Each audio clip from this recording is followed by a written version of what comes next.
नमस्कार। आज की वीडियो में हम जानेंगे गांधी और जिन्ना के बारे में कि ये दोनों व्यक्ति थे कैसे, इनकी आइडियोलॉजी कैसी थी, ये सोचते क्या थे। तो चलिए शुरू करते हैं इस वीडियो। देखिए, शुरू से शुरू करते हैं। पहले इनकी लाइफस्टाइल की बात करते हैं।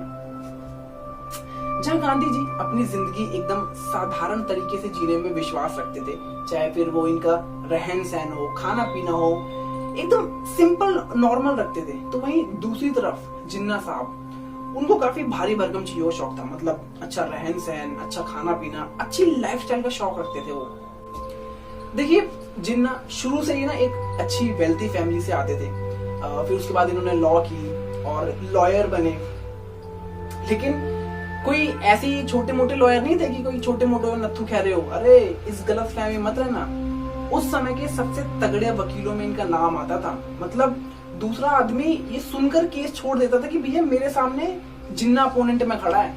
आप इस बात से अंदाजा लगा सकते हो कि उस आदमी की उस समय 1500 रुपए एक दिन की कोर्ट की फीस होती थी। एक दिन की। अगर आज के समय में भी आदमी को 1500 रुपए दिन का मिल जाए ना, तो लगभग महीने का 45,000 रुपए हो जाता है। और वो आदमी उस समय कमा रहा था। आप सोच सकते हो। अगर और बताऊं तो मुंबई के मालाबार हिल में उस बंदे का एक घर था, घर गया, पूरा महल था। यहाँ तक कि दिल्ली में जो आज के समय में अब्दुल कलाम रोड है, जो कि पहले औरंगजेब रोड से नाम से जाना जाता था, वहां पर भी एक मैंशन था। यहाँ तक कि लंदन में 7 फ्लैट उस बंदे ने अपने नाम पर किराए पर लिए थे। तो पैसे की कमी नहीं थी इस आदमी के पास, पैसा खूब भर कर था इस आदमी पे। और ऐसा नहीं है कि गांधी पैसा नहीं कमा सकते थे, चाहते ना तो वो भी खूब छाप सकते थे, इवन जिन्ना से ज्यादा छाप सकते थे। लेकिन फर्क इतना है कि गांधी जी को इन सब चीजों का शौक नहीं था। वरना आप खुद सोचो यार कि इतना एजुकेटेड आदमी, ऊपर से वो भी लॉयर, यहाँ तक कि पूरे देश में उस बंदे का इतना नाम था। कांग्रेस पूरी वही संभाल लेते। हाँ, वो अलग बात है कि प्रेसिडेंट चाहे कोई भी बने, लेकिन चलती गांधी जी की थी। इनके बस कहने की देरी होती है अंग्रेजों को कि देखो आज से मैं कोई आंदोलन नहीं करूंगा, बस मुझे महीने का ना इतना इतना लाते रहना। कसम से बता रहा हूँ, अंग्रेज भगते हुए आते कि अरे अरे सर ये लीजिए। और ऐसा नहीं कि अंग्रेजों ने इनको लुभाने की कोशिश नहीं की, नहीं। यहाँ तक कि अंग्रेजों ने इनको बंगला तक ऑफर किया था उस समय। इन्होंने मना कर दिया, अरे यार मैं आश्रम का आदमी हूँ, मैं क्या करूंगा, ये लेकर आप भी रखो इसे। तो गांधी चाहते तो खूब छाप सकते थे। लेकिन फर्क इतना था जिन्ना और गांधी में कि गांधी को इन सब चीजों का शौक नहीं था, वो इन मोह माया से थोड़ा दूर रहते थे, और जिन्ना को इन सब चीजों का शौक था। इसके अलावा पता कोई बड़ी दिलचस्प चीज है, आज के समय मोस्टली लोग ये कहते हैं कि जो ये कांग्रेस पार्टी है ये हिंदू विरोधी पार्टी है, और जो ये गांधी थे ये हमेशा एक कम्युनिटी का ज्यादा पक्ष करते थे। ये एक अलग मैटर, मैं इस पर कोई कमेंट नहीं करना चाहता हूँ। लेकिन उस समय जिन्ना साहब क्या कहते थे आप खुद सुनिए। जिन्ना ये कहते थे कि जो ये गांधी हैं, जो ये कांग्रेस है, ये इस देश में हिंदू राज बनाना चाहते हैं, हिंदू राष्ट्र बनाना चाहते हैं। इस देश में ये चाहते हैं कि हिंदुओं का राज हो। आप खुद सुनिए कि जिन्ना क्या कहते हैं। देखिए, ये जिन्ना ने कहा था 1938 में अपने एक स्पीच के दौरान, who is the genius behind it? Mister Gandhi. I have no hesitation in saying that it is mister Gandhi who is destroying the idol which with the Congress was started. He is the one man responsible for turning the Congress into an instrument for the revival of Hinduism. His ideal is to revive the Hindu religion and establish Hindu Raj in this country. मतलब जिन्ना ये कहते हैं कि जिस विचारधारा पे पहले कांग्रेस शुरू हुई थी, उस विचारधारा को गांधी खत्म कर रहे हैं। और गांधी ये चाहते हैं कि इस देश में हिंदुओं का राज हो, हिंदू राष्ट्र स्थापित किया जाए। लेकिन ऐसा नहीं था, गांधी ये नहीं चाहते थे। गांधी चाहते थे कि जितने भी धर्म के लोग हैं, जितने भी लोग हैं, किसी भी धर्म के हो, मजहब के हो, सभी इस देश में मिलजुल कर शांति से, प्रेम से एक साथ रहें। गांधी ने हमेशा दो समुदायों के बीच हमेशा एक पुल बनने का काम किया है। आप उनकी स्पीचेस से भी समझ सकते हो। जैसे कि ये स्पीच है 30 मई 1947 को वो देते हैं। वो कहते हैं, I was a born Hindu. No one can undo the fact, but I am also a Muslim because I am a good Hindu. In a way, I am also a Parsi and Christian too. At the basis of all religion, there is the name of only one God.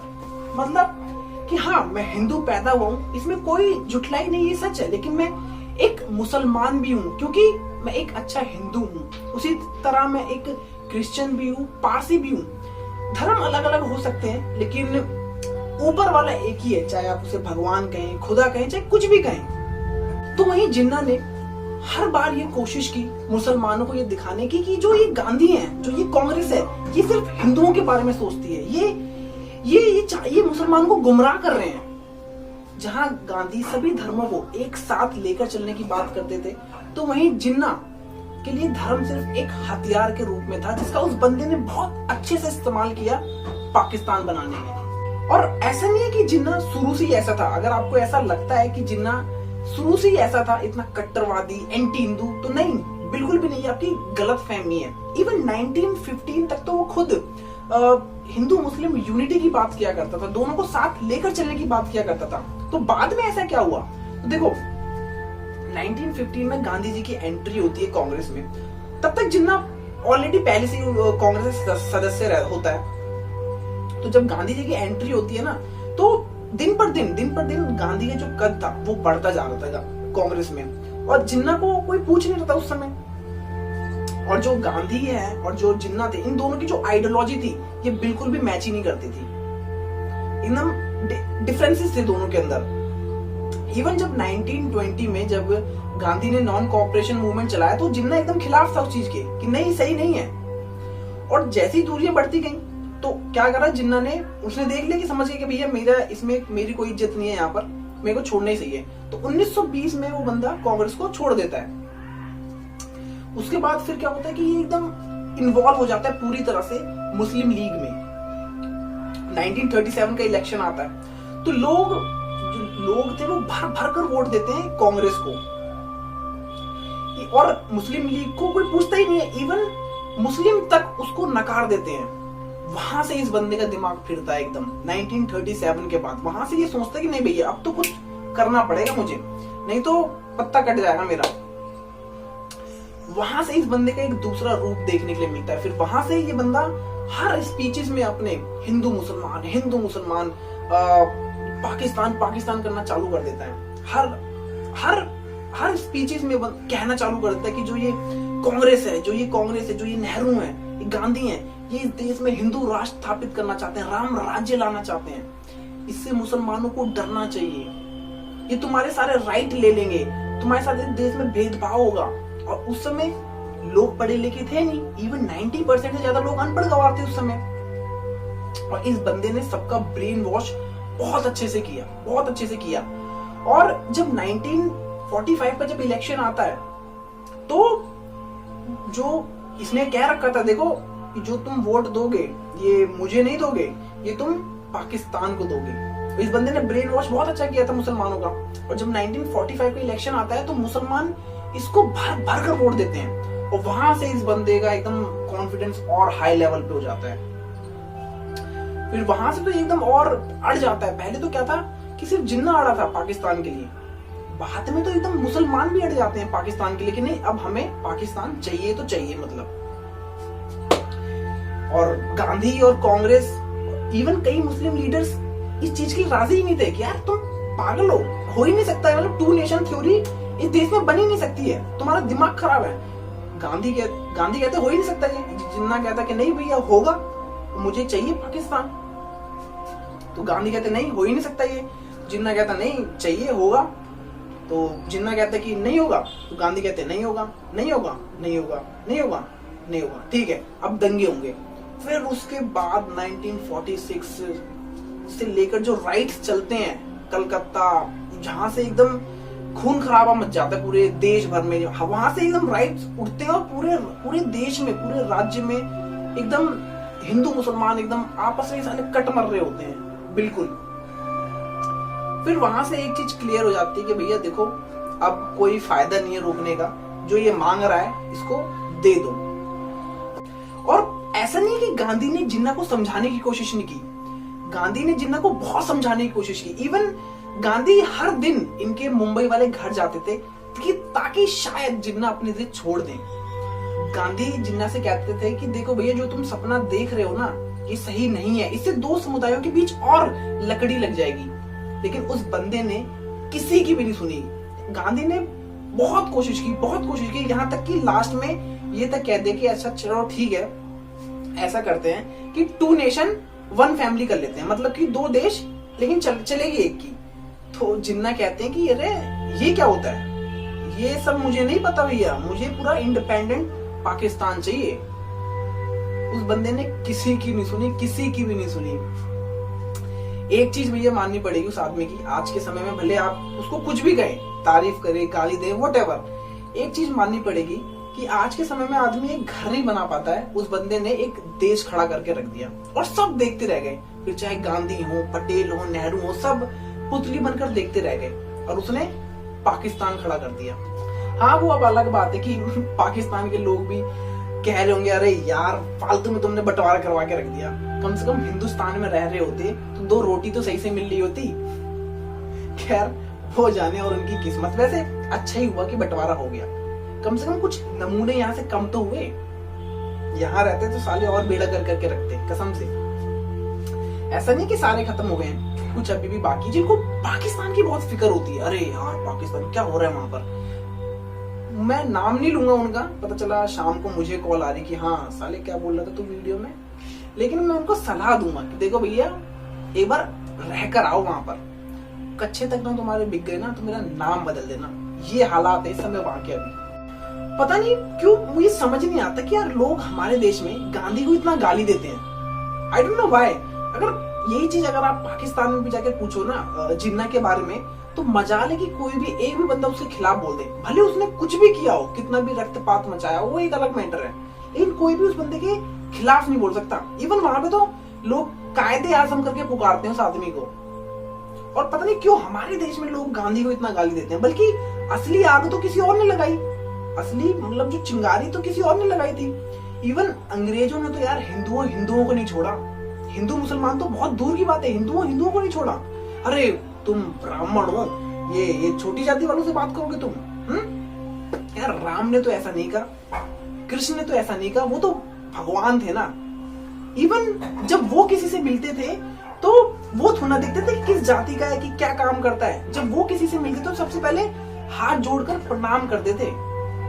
Even जब राम जी जब अपने क्या कहते हैं वनवास में जब जाते हैं तो सबरी के झूठे बेर खाते हैं। वो तो नहीं देखते कि यार कौन मुझे बेर खिला रहा है, किस जाति की है। वो तो राजा थे ना, अयोध्या के राजा, वो तो नहीं देखते। इवन जब वापस आते हैं, जब उनका वनवास पूरा कंप्लीट हो जाता है, जब राज्य अभिषेक होता है उनका दोबारा, तो वो अपने राज्य अभिषेक में सबको आमंत्रित करते हैं, सबको बुलाते हैं। इवन उस केवट को भी बुलाते हैं जिसने कभी उनको नौका पार करवाई थी। ये थी हमारी संस्कृति, ये सबको साथ लेकर चलने की। और पता है आपको, आज भी लोग धर्म और जाति के नाम पर बटे हुए 21वीं सदी में भी, बताओ ये हाल है। अभी किसी चीज के लिए लोगों को इकट्ठा करो ना तो कोई इकट्ठा नहीं होगा, लेकिन जहां बात धर्म और जाति की आ गई ना, सारे तैयार हो जाएंगे, इतना पढ़ा लिखा होने के बावजूद भी। चुनाव में देखो आप लोगों को, मैं तो यूपी का हूँ, मैं तो सामने देखा है लोगों को बात करते हुए। जैसे मान लो कोई 2 बंदे बात कर रहे हैं कि अरे भैया वो चुनाव आवत है, का प्लान है इस बार का? अरे कछु नहीं भैया, बस तो किनको वोट देना है इस बार? अरे वो है ना वो यादव जी, उन्हीं के बेटे, हाँ उनका वोट देंगे। काहे? अरे बिरादरी के यार, हमारे यादव है। अच्छा इसलिए? हाँ भाई। और पता चला बाद में वही यादव जी इन्हीं की लुंगी खींच रहे हैं, आओ बेटा। तो इसलिए थोड़ा सोच समझ कर चुनो, ठीक है? ऐसे ही पागल मत बनो किसी नेता के पीछे। अंग्रेज चल गए हैं, ये अपनी कठपुतलियां छोड़ गए हैं यहाँ पर, तो इनसे थोड़ा बचो और अपना वोट सोच समझ कर दो। खैर टॉपिक पर वापस आते हैं। और पता क्या है, हमारे देश में ना एक बहुत बड़ी प्रॉब्लम है कि जब ना लोग किसी की जब बराबरी नहीं कर पाते हैं ना, तो वो उसकी बुराई करना शुरू कर देते हैं। और वही चीज हमारे देश में गांधी के साथ भी है। मैंने कई लोगों से सुना है और कई वीडियोस में देखा है कि कहते हैं कि लोग अरे गांधी ने क्या किया है, चरखा ही तो लेके बैठे रहते थे वो हमेशा, तो बेटा गांधी ने वो किया है जो तुम्हारे अब्बू के अब्बू भी नहीं कर पाते। वैसे बताने के मेरे पास बहुत सारी चीजें उनकी, लेकिन एक छोटा सा एग्जांपल देता हूँ हमारे टाइप का। पता है क्या, आजकल समय में ना लोग भूख ना बर्दाश्त नहीं कर पाते हैं, सब रह नहीं पाते। इवन मैं खुद नहीं रह पाता हूँ। एक बार मैंने कोशिश की थी, एक बार फास्ट रखने की, व्रत रखने की जन्माष्टमी के टाइम में, लेकिन वो भी मैंने आधे में तोड़ दी, खा लिया था मैंने खाना। उस आदमी ने अपने पूरे जीवन काल में 17 से 18 बार भूख हड़ताल की है। किसके लिए? लोगों के लिए। आई थिंक जो फर्स्ट उन्होंने जो भूख हड़ताल की थी वो अहमदाबाद मिल में कुछ डिस्प्यूट हो गया था मजदूरों का और ओनर के बीच में, वेतन को लेकर, कुछ बोनस को लेकर। तो उस आदमी ने मजदूरों के लिए भूख हड़ताल की ताकि इनको इनका सही हिसाब मिल सके। समझ रहे हो आप? एक और है किए तो उन्होंने 14-15 है, तो एक और है उनकी जो 21 दिनों की उन्होंने की थी भूख हड़ताल, 21 डेज। इवन यार वो भी बिना कुछ खाए सिर्फ पानी के बल पर। इवन जब यार हमारे नवरात्रे आते हैं, उसमें मैंने खुद देखा है कि यार हमारी मम्मी वो खुद कम से कम फल फ्रूट तो खाती हैं, कम से कम आलू तो खाती हैं, और उस बंदे ने बिना कुछ खाए सिर्फ पानी के ऊपर इतने दिन भूख हड़ताल की है। और अगर आपको ऐसा लगता है ना कि अरे भूख हड़ताल से क्या होता है, तो बेटा एक बार रहकर देखो, 2 दिन में पता चल जाएगा कि भूख क्या होती है। और तुम बोल रहे हो यार उसे जो एक दिन मोमोज के बिना नहीं रह सकता है, तुम उस बंदे को गाली दे रहे हो। तुम्हारी औकात नहीं उस आदमी के सामने खड़े होने की भी, और उस दिन उस बंदे को गाली देना जिस दिन तुम्हारी औकात हो जाए। और अगर उस बंदे की औकात तुम्हें समझनी है ना, तो इतना समझ लो कि हर 2 अक्टूबर को ना इस देश का प्रधानमंत्री भी उसके सामने सर झुकाता है। ये है उसकी औकात। और तुम्हारे सामने गली का कुत्ता ना झुकाए, उल्टा देख के भौंकता अलग से है। और आप भी ना थोड़ा यार अपना दिमाग खोलो, ठीक है? कोई भी आता नहीं है पर्ची लेकर, कुछ भी बताता नहीं है, आप उसे सच मान लेते हो। पागल हो क्या? मतलब हद है। अगर सच में आपको किसी के बारे में बोलना ही है तो कम से कम उसके बारे में जानो तो सही, अच्छे से पढ़ो तो सही, समझो तो सही, तब बोलो ना। कोई भी आएगा नहीं वीडियो में बनाएगा नहीं कि अरे गांधी तो यार लड़कियों के साथ घूमते थे। हाँ तो तू भी घूम, तुझे कोई मना कर रहा है घूमने से? ये बोल तेरे साथ कोई घूमना ही नहीं चाहती है, भाव ही नहीं देती है। अबे कभी सुभाष चंद्र बोस ने तो गाली नहीं दी उस आदमी को, कभी भगत सिंह ने तो नहीं दी उस आदमी को गाली, कभी अम्बेडकर ने तो नहीं दी उस आदमी को गाली। तुम उनके नाम को लेकर उस बंदे को गाली दे रहे हो। इवन सुभाष चंद्र बोस, वो गांधी को रिकॉल करते हैं as a nation of father, इस देश के राष्ट्रपिता सुभाष चंद्र बोस कहते हैं, और तुम बंदे उसको बोल रहे हो। यार थोड़ा मतलब माइंड ओपन करो अपना, ठीक है? 2 तरीके से सोचना सीखो चीजों को, नहीं तो जिंदगी में ना लोग पागल बनाते रहेंगे और आप बनते रहोगे। धन्यवाद।